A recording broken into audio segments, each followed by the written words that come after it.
point, and as most of you know, Cindy Holland, also from the NASA point. And we're going to talk about, are there satellites, and if there are, what type of satellites. David's going to talk just a little bit about the South Pole because he was stationed there. So he's got a lot of cool information, facts about that. And we're going to talk about Cindy. Of course, she worked at Lockheed Martin, which an engineer told her what? That the Earth is flat. The Earth is flat, straight from an engineer at Lockheed Martin. Now, if anybody knows if the Earth's flat, Lockheed would know. So, David, let's hear, what did you do for NASA? And tell us about your experiences. I know you work for Goddard Space Center. Tell us about your experiences at the South Pole. Yeah. Okay, so I actually wasn't at the South Pole because there isn't a South Pole. Oh! But, whoa. Is there something to walk on down there? I mean... Well, first of all, Antarctica, regardless of whether you believe in a globe or a flat Earth with a encircled, encompassed Antarctica, Antarctica is a landmass covered with ice, a whole lot of ice. How far out did you get to go? How much ice is there? Anyway, so you know I don't have a serious face. Sorry, Dave. You get. But how far out did I go? I was in McMurdo Station. Okay, so you're right on the edge, under just directly south of New Zealand, right? Yeah, that's I mean, everything is south. Well, yeah. Right. Yeah. Okay. Yeah. I'm pulling your leg, man. Listen. So look. Okay, it's pretty. You go to Christchurch, New Zealand, on the way to Antarctica to go out to the ice, they call it. So.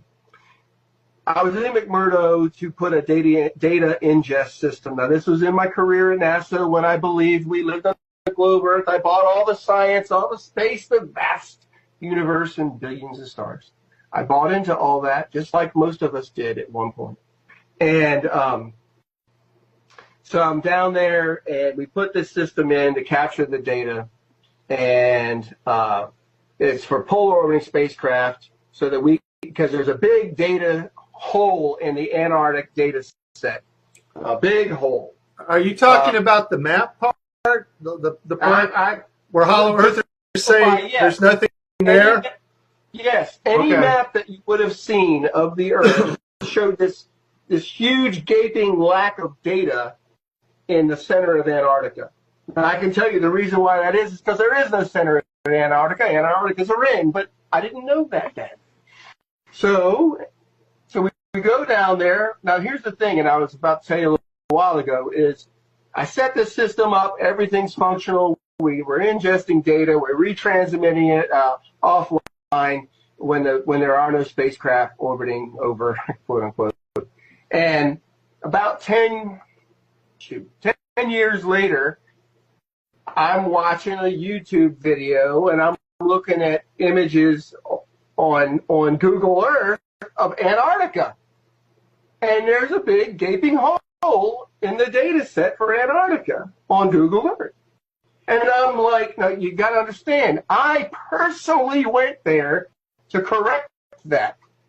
So I was kind of like a little, like, weirded out. Like, why in the heck is there no data for this large area of Antarctica? When I went down there to correct that. And this is here 10, 12 years later. So I called my old boss and said, hey, Mike, what's the deal? How come we don't have any data, any imagery over the center portion of Antarctica? And his answer to me, and I talked to my pastor about this even, because I was like freaking out about it, because it didn't make any sense. You think after 10 years they'd have some data, right? Dude, 12 years. 12 years, okay. Yeah, and we spent $500,000, which isn't a lot of money by NASA standards, but on this project to go down there, I didn't even want to go, to be honest. I was newly married to my wife. I didn't want to leave her for 5 minutes. You know what I'm talking about. So anyway, so I go down. I was lamenting the whole time, you guys. Anyway, so I call Mike and I say, you know, what's the deal with this? And he says, well, Dave, they opted out. They didn't want our data. They got a pipe. They got a fiber optic network from McMurdo to Svalbard. Now, you got to understand, Svalbard is almost the total other side of the world.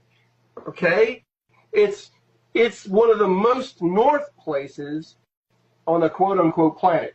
Okay. Now, is this a undersea pipe from McMurdo that far? Yes.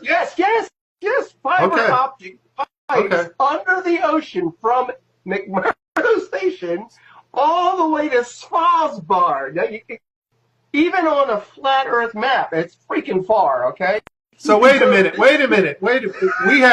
Supposedly we have satellites. We have all this great space technology. Yes. Why the heck do we need a fiber optic pipe from Listen, McMurdo? that's what I'm getting at. So he's telling me this, and this is what he's telling. And I'm going. Now I don't even think I believe that I knew about flat Earth yet. Then this is what was leading up to my going. Holy crap! We're deceived. So I'm on the phone with him, and he's retired at this point from NASA. I'm like, well, that doesn't make any sense. Why the hell? He said, well, they opted out to send the data to Svalbard. That's the Norwegians, okay? And that they would process the data and sell it back to us.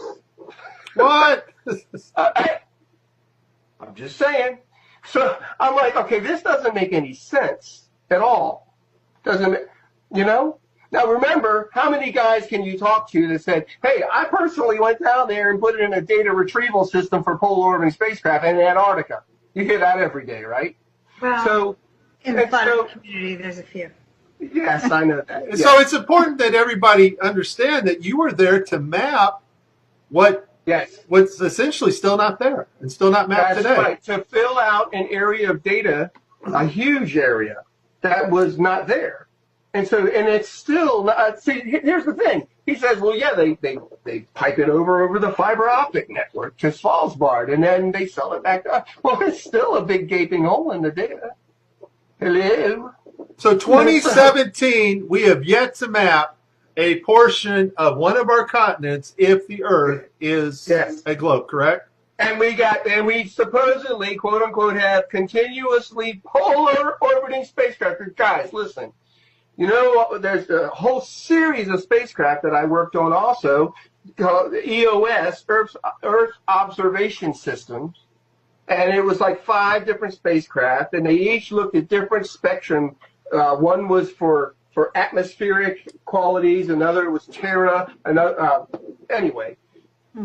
They are all polar orbiters because the whole idea is that the Earth is spinning, and these daggone satellites go around and they get a different swath of the world as the Earth spins underneath it. Right, strip data. Again, I'm speaking. Huh? That's called strip data, right? Yeah, and so okay, and from a global perspective, that makes sense, right? Okay, so how come there's no data still from the southern part of Antarctica? Well, according to Rob Simmons, and he gave us Russia's, Japan's, and the U.S.'s image servers, the Titan, the MRR-8, and the Epic Discover are all pictures of models taken from ground-based cloud radar, and then they put the model together of Earth. All their image data is fake. It's not a picture of Earth from space. So we know that about those satellites because Rob Simmons, and that's the guy, in case you don't know, folks, it's Photoshop. It has to be. Well, it has to be Photoshop because there are no pictures of Earth. So we know for a fact those images are not from space. They're just images put together by a computer called MyDoll. And so now you're saying you were stationed in Antarctica. Your job was supposedly to map this missing big area. Because NASA, if they show a radar of the South Pole, you see this big gaping round circular hole there of no data of anything mapped. And so your job was to map this out. 12 years later, you come to find out that they mapped nothing. It's still the same today, right? Correct. Matter of fact, I did some research on my own work and looked it all up because they have what's called mission design reviews. Okay, and Cindy, you probably know about that, right? So I know. Yeah, we had that in our. Yeah.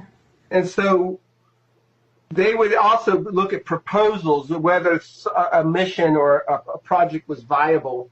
And it's a lot of work leading up to before you're ever even able to execute any part of a project.